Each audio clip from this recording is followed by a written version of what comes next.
आज अद्वैताचार्य जी का आविर्भाव दिवस है, प्रकटोत्सव है। अद्वैताचार्य जी के प्रकटोत्सव की जय।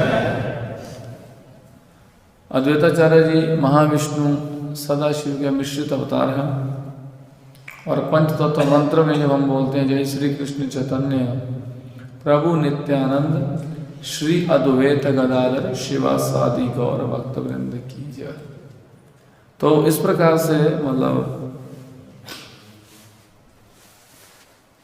जो वर्णन आता है अद्वैताचार्य जी के बारे में थोड़ा सा चर्चा करेंगे, क्योंकि इनकी कृपा के बगैर कोई भी व्यक्ति गौर कृपा नहीं ले सकता और इनकी कृपा से ही चैतन्य महाप्रभु प्रकट हुए। एक कारण ये भी आता है, दया करो सीतापति अद्वैत गोसाई, दया करो सीतापति अद्वैत गोसाई, तब कृपा भले पाई चैतन्य निताई, तब कृपा भले पाई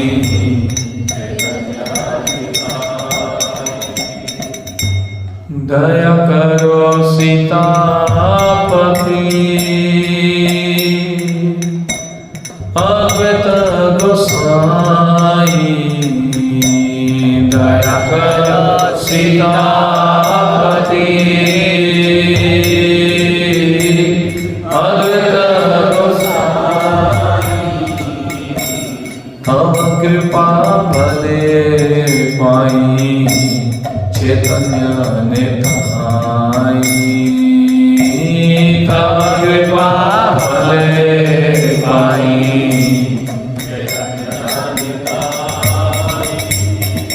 दया करो सीतापति अद्वैत गोसाई। सीता ठाकुरानी इनकी पत्नी का नाम है। तो तब कृपा भले पाई चैतन्य निताई, अद्वैताचार्य जब कृपा करेंगे तभी चैतन्य निताई कृपा करेंगे। इसलिए पहले अद्वैताचार्य जी का प्रकट उत्सव, फिर नित्यानंद प्रभु का प्रकट उत्सव, उसके बाद फिर चैतन्य में क्रम बाय क्रम है, सिस्टम समझ वाला है, स्टेप बाय स्टेप ही पढ़ा जा सकता है। इनकी कृपा लेंगे तो नित्यानंद कृपा करेंगे, नित्यानंद कृपा करेंगे तो चैतन्य में कृपा करेंगे। ये एक प्रोसेस है, इसलिए प्रयास करना चाहिए सभी लोग व्रत करें, निर्जला दोपहर तक, उसके बाद अगर हो सके तो फलाहार ही करें, कल ही अन्न खाएं तो ज़्यादा अच्छा है। अगर कोई प्रॉब्लम है तो अलग मारने की कोशिश करें, प्रयास करें, हो सके तो ऐसा ही करें सभी लोग आज। तो इसलिए थोड़ा सा इनके जीवन के बारे में जानना बड़ा ज़रूरी है, क्योंकि जब तक इनकी कृपा नहीं होगी, नित्यानंद का वो कृपा नहीं करने वाले, फिर उनके बारे में जानना पड़ेगा, वो कृपा करेंगे तो फिर आगे कृपा बढ़ेगी। तो जब अद्वैताचार्य जी का वर्णन आता है कि इनका बचपन का नाम था कमलाक्ष। कमलाक्ष नाम इनका क्यों था कि इनकी आंखें इतनी सुंदर थी, कमल के नयन कमल जैसी आंखें थी, कमलाक्ष नाम था इनका। तो ज़्यादा नहीं, कुछ कुछ दो चार घटनाओं का वर्णन करके हम इसको विराम देंगे कथा को। तो जब उन्होंने देखा कि इस 500 साल पहले, 550 साल पहले की सभी लोग मायावादी बन चुके हैं, कर्म कांड के ऊपर सब लोग क्या कर रहे हैं, उसी को सब कुछ मान रहे हैं, कर्म कांड मायावाद का ही प्रचार चल रहा है। अद्वैताचार्य जी ने देखा कि इस समय अगर वैष्णव भक्ति कृष्ण भक्ति का अगर प्रचार नहीं हुआ तो आने वाले समय में सब कुछ समाप्त हो जाएगा, और मैं इसको कर नहीं सकता, इसके लिए भगवान को स्वयं आना पड़ेगा। तो तब इन्होंने विचार किया कि मैं प्रार्थना करूंगा, एक प्रण करूंगा, जब तक भगवान नहीं आएंगे तब तक मैं जो है ये तो सब कुछ मैं क्या करूंगा, अपने अहंकार के सब नष्ट कर दूंगा, इसलिए प्रभु आपको आना पड़ेगा। तब क्या हुआ कि इन्होंने शालिग्राम और तुलसी दल और गंगा जल, गंगा के निकट वहाँ पर आप देख सकते हैं मायापुर के पास में इनका स्थान है अद्वैत भवन, तो वहाँ बैठ गए और रोज भगवान को पुकारने लगे कि प्रभु आप आइए और संसार में जीवों का कल्याण करिए आकर। तो इनकी प्रार्थना से प्रसन्न होकर भगवान को आना पड़ा चैतन्य महाप्रभु जी को। ऐसे बहुत सारे कारण हैं महाप्रभु के आने के, लेकिन उसमें एक कारण ये भी है कि अद्वैताचार्य जी की प्रार्थना से भी भगवान प्रकट हुए जीवों का कल्याण करने के लिए, क्योंकि वो जान चुके थे कि इस समय बड़ी बुरी हालत है। और वास्तविकता में लोग उस समय कर्म कांड को भक्ति मानते थे कि कर्म कांड कर लो, भक्ति एक ही चीज़ है, सब कोई दिक्कत नहीं है। और मायावाद का प्रचार बड़े जोर से चल रहा था। अद्वैत और द्वैत, अद्वैत मतलब एक, द्वैत मतलब दो। अद्वैत मतलब यानी कि हम और ब्रह्म क्या है, एक हो जाएंगे, और अद्वैत मतलब हम और भगवान क्या है, अलग अलग। तो द्वैतवाद, अद्वैत का प्रचार चल रहा था उस समय बहुत ज़्यादा। तो जब महाप्रभु प्रकट हुए, ये उम्र में बहुत बड़े थे, लगभग शायद 60 साल बड़े होंगे मेरा ख्याल, शायद इसमें देखना पड़ेगा, 50-60 साल ऐसे कुछ बड़े थे। तो महाप्रभु उनको, स्वाभाविक बात है, भले भगवान थे लेकिन वो भगवान की लीला करने आए नहीं हुए हैं, वो तो भक्त की लीला करने के लिए आए। तो महाप्रभु इनको बहुत रिस्पेक्ट दिया करते थे, इनको प्रणाम किया करते थे। इनको अच्छा नहीं लगता था, बोले कि प्रभु मेरे को प्रणाम करे, अच्छा नहीं लगता। बोले कि मैं क्या करूँ कि प्रभु मुझे प्रणाम ना करके मुझे क्या करें, मारे पीटे। इन्होंने एक दिन क्या किया, एक दिन लेक्चर कर रहे थे, तो लेक्चर में क्या किसका प्रचार कर रहे हैं, अद्वैतवाद का प्रचार करना शुरू कर दिया। हम और ब्रह्म एक हो जाएंगे, भगवान निराकार हैं। तो किसी ने जाकर बोला, महाप्रभु अद्वैताचार्य तो किसका, मायावादियों का प्रचार कर रहे हैं। बोले अच्छा, इस बूढ़े की ये मजाल की है कि उसमें ओल्ड एज थे, दाढ़ी लंबी लंबी दाढ़ी सी। तो बोले कि अभी देखो ना मायापुर में दाढ़ी के साथ ओल्ड एज। तो बोले अच्छा इसकी ये मजाल है, कोई नहीं देखता हूँ। महाप्रभु बड़े गुस्से में आए, तो उधर देखा अद्वैताचार्य के गुस्से में महाप्रभु आ रहे हैं, और जोर से बोलना शुरू कर दिया कि हम और ब्रह्म एक हो जाएंगे। ये जैसा क्या है, हम सब भगवान क्या है, निराकार है, उनका कोई स्वरूप नहीं है, तो हम भी ब्रह्म बन जाएंगे एक दिन। जैसे महाप्रभु गए, सीधा उनको ऐसे पकड़ा और दाढ़ी से पकड़ के व्यासा से नीचे पकड़ दिया और खूब मारने लगे, पीटने लगे जोर जोर से। अद्वैताचार्य अंदर से बहुत खुश हो रहे हैं कि यही तो मैं चाहता था कि मुझे मारो है।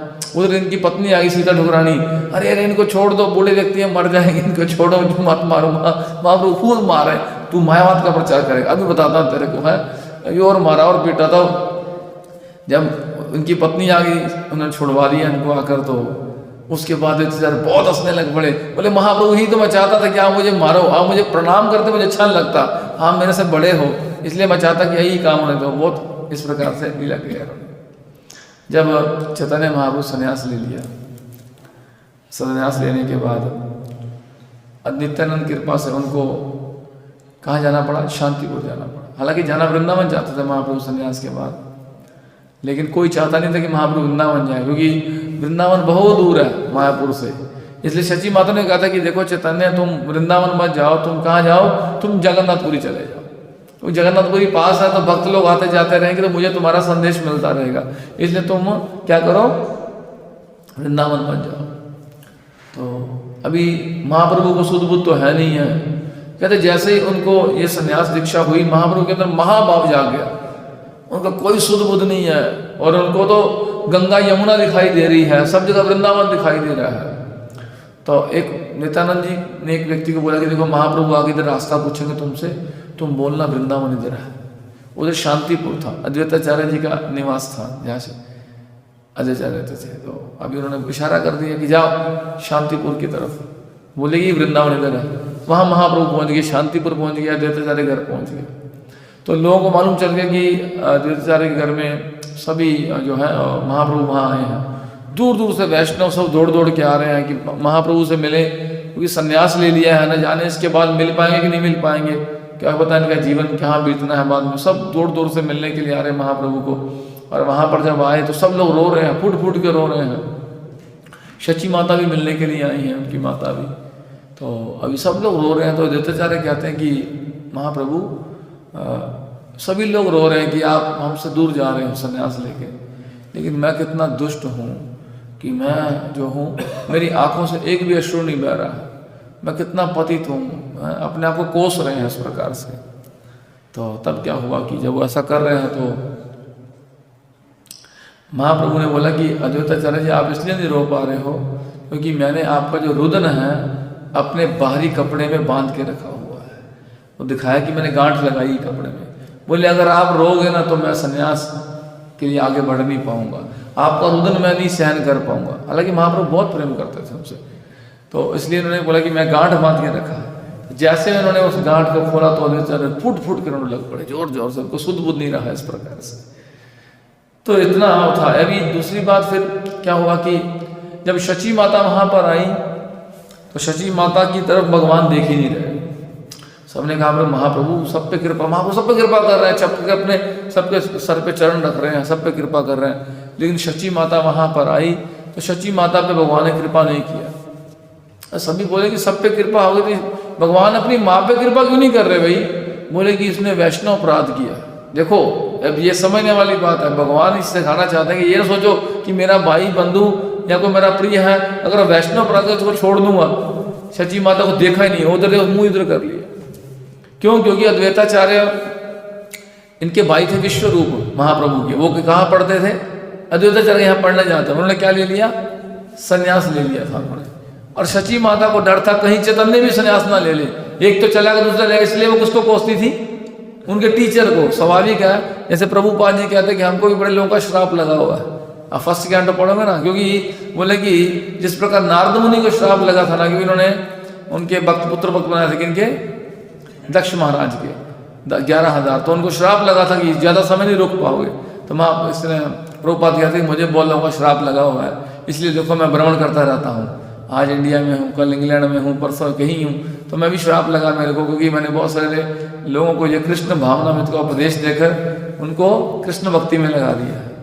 तो इसी प्रकार से अद्वैताचार्य जी को उनको डर था कि इन्होंने मेरे पुत्र को ऐसी शिक्षा दी कि उसने घर छोड़ के संन्यास ले लिया है और चैतन्य भी उसी के राह पे चल रहा है, इसलिए बहुत बुरा मतलब ऐसा बोला उनके बारे में। और अद्वैताचार्य एक महान वैष्णव के अवतार को बताना चाहते थे महाप्रभु कि चाहे मेरी माँ हो या कोई भी हो, अगर वो वैष्णव के बारे में निंदा करेगी उसका भी मैं कल्याण नहीं करूँगा। अब सभी कह रहे हैं, प्रार्थना कर रहे हैं, बोले ज़्यादा प्रार्थना करोगे तो मैं बोलोगे तो मैं यहाँ से छोड़ के चला जाऊँगा। तो फिर बोले क्या है? बोले इन्होंने अद्वैताचार्य के चरणों में अपराध किया, जब तक क्षमा नहीं मांगेगी मेरी माता तब तक मैं कृपा नहीं करने वाला।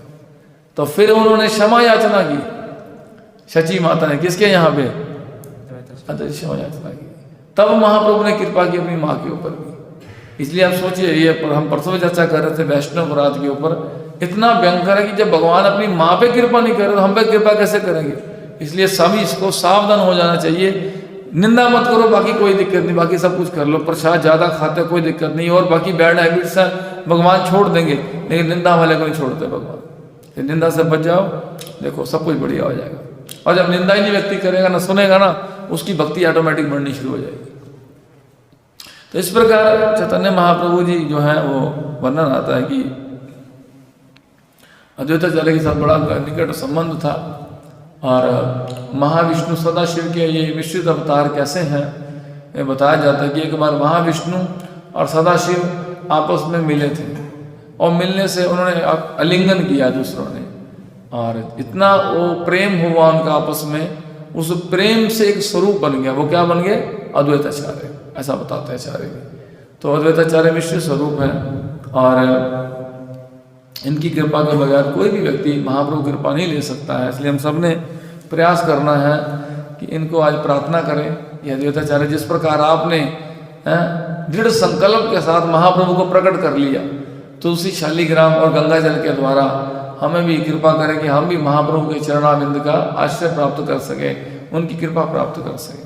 तो अद्वैताचार्य हम सबको देने में सक्षम है। गुरु थे माधवेंद्रपुरी जी से इन्होंने दीक्षा लिया, और हरिदास ठाकुर जी के साथ भी इनका बड़ा निकट संबंध था। हरिदास ठाकुर जी इनके घर आया जाया करते थे, और एक बार की घटना याद आ रही मेरे को, वो करके मैं समाप्त करूँगा, टाइम ज़्यादा हो रहा।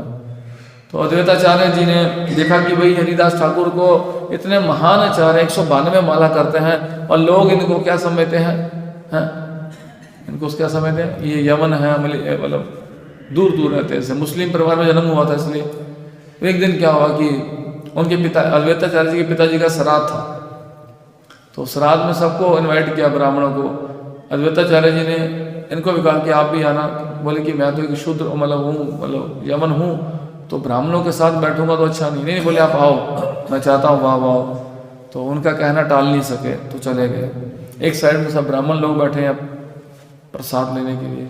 जैसे हरिदास ठाकुर आकर बैठे सभी खड़े हो गए, बोले हम नहीं खाएंगे इसके साथ, ही तो यवन है, इसके साथ तो हमारा धर्म नष्ट हो जाएगा। तो अद्वैताचार्य ने प्रार्थना की, देखो अभी आप नाराज मत हो, आप पका हुआ मत ले जाओ, हम तो कच्चा सामान ले जाओ, घर जाकर बना लेना। अब उन्होंने सबको कच्चा सामान दे दिया, आटा चावल दाल जो भी था, सब्जियां दे दी, घर जाकर बना लो यहाँ, लेकिन खाली मत जाओ। तो हरिदास ठाकुर ने बोला कि देखो मैं पहले मना किया था कि मेरे को मत इन्वाइट करो, आप देखो सभी ब्राह्मण दुष्ट होकर चले गए। बोले कि वो नहीं जानते कि उन्होंने क्या गलती की है, इतना क्या करना। अद्वैताचार्य चुप कर गए। ब्राह्मण लोग अपने घर में गए और घर में जाकर जैसे उन्होंने ये प्रसाद बनाने के लिए प्रयास किया, अग्नि जल नहीं रही है। पहले घर में अग्नि नहीं जली, दूसरे घर में अग्नि जली, पूरे के पूरे नगर में जहाँ जहाँ ब्राह्मण के घर, किसी घर अग्नि नहीं जली। और वो किसी के यहाँ खाते भी नहीं थे, खुद बनाते थे।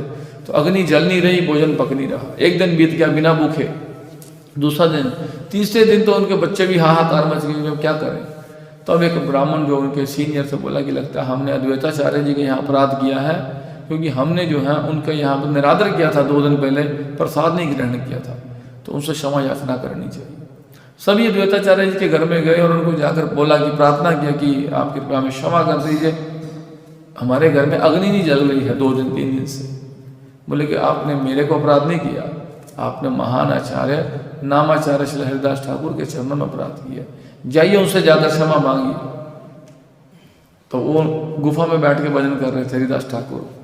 जैसे ब्राह्मण लोग वहां पर आए तो पूरे नगर में आग नहीं थी, उनकी गुफा में आग जल रही थी बस। और समझ गए कि यह बहुत बड़ी गलती करते, दोनों जगह प्रणाम किया, क्षमा याचना की और सबके घरों में आग जली और सबने भोजन ग्रहण किया। तो इस प्रकार से भगवान के भक्त जो है एक बताना चाहते हैं, हरिदास ठाकुर की महिमा बताना चाहते हैं, और भगवान अद्वैताचार्य की महिमा बताना चाहते हैं कि अद्वैताचार्य कितने महान है, कितने निकट हैं। तो इस प्रकार से बहुत सारी और भी लीला है इनके जीवन की, जगन्नाथपुरी की भी लीला है, लेकिन अभी समय का अभाव है इसलिए ज़्यादा हम वर्णन नहीं करेंगे। तो इसी शब्दों के साथ जो है यहाँ पर हम विराम देते हैं। हरे कृष्ण। श्री अद्वैताचार्य जी के आविर्भाव दिवस की जय।